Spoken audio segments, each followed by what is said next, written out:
In this hands-on video, we take a look at the Nomad wireless charger for the Tesla Model 3. Check it out. How's it going, guys? This is Jeff Benjamin with Electrek. This is the Nomad wireless charger for the Tesla Model 3. You can see inside it comes with that little business card. Basically all the documentation you get points you to a website where you can go to find more information about this charger. But inside the box, you get the charger itself right here. You can see it has two permanently connected USB Type A cables. And also inside the box, you'll find a couple of spacers. These spacers are used for smaller phones that support wireless charging. Now, the device itself features two LEDs, a very understated Nomad logo, and it features a non-slip surface to keep your phone planted even when taking those corners at a high speed. So here it is, folks, the Nomad wireless charger for the Tesla Model 3.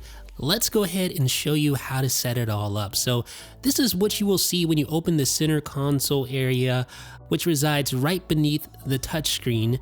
And you can see the little pad, the non-slip pad there. The first thing you want to do is remove that non-slip pad and just pull it up like that. And just get it out of the way. So there you go. You can put that in your Nomad box for safekeeping, or put it in your glove box, or whatever the case may be. You're not going to need that again as long as you're using the Nomad charger. So this is what you will see beneath that little non-slip pad. What you want to do first, though, is you want to lift up just like this and disconnect the two USB cables. And once you have those two cables disconnected, you want to slide left on the little bar at the bottom right here. Sliding left will unlock it, and then you can just lift up and remove it. This exposes the two charging cables. So you just want to remove those two cables, just pull up and you can remove those cables. So the first one's removed, the second one's removed. Now you simply want to remove the entire cable just by pulling until you pull the cable and its USB-A connector all the way through the hole. You can see what it looks like on that end. So you do that to the other cable as well. And once you have both those cables removed, just set them aside. You won't need them again as long as you're using the Nomad charger. So put the bar back into place. This time slide to the right to lock it back in place. Ignore the little skin that you see on there. That is something that I did and it didn't turn out that well, so I'm going to do it again eventually. Okay, so put this panel back down. This will allow you to rest the Nomad charger on top of it while you fish the cables, the two USB cables, through the little holes, just like that.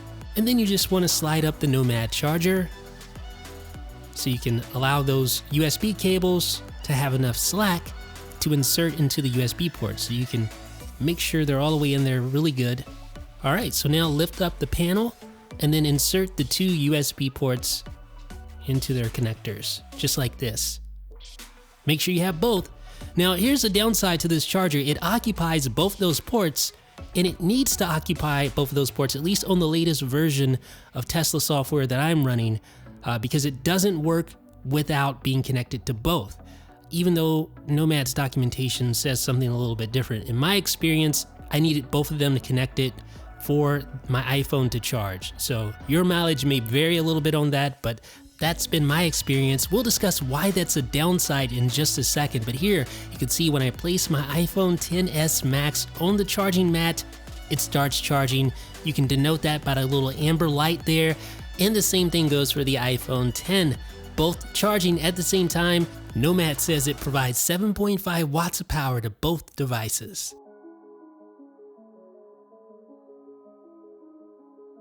So an amber light means the device is charging, a white light means the device is fully charged. The downside of using this charger, as I kind of alluded to earlier, is that it occupies both USB ports in front.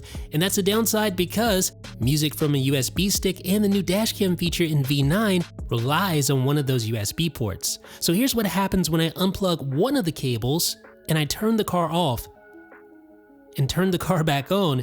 The Nomad charger no longer charges either device. So when I plug the cable back in, it starts charging again. So you need both of those cables connected. Like I said, it's a downside because, the USB music uses that and the new dashcam feature uses that.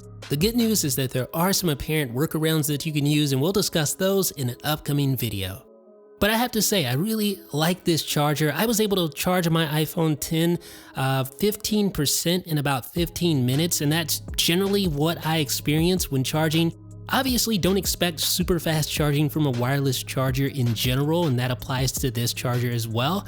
But the convenience factor, not having to worry about cables plugging in, any of that, makes it so nice. And the fact that the fit and finish is almost stock looking, super low key, it looks OEM.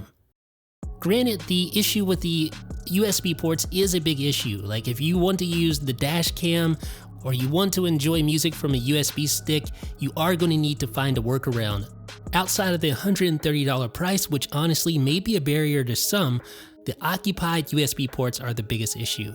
If you can live with that or find a workaround, then yes, I think the Nomad wireless charger for the Tesla Model 3 is worthy of your consideration. Let me know what you guys think down below in the comments. This is Jeff with Electrek.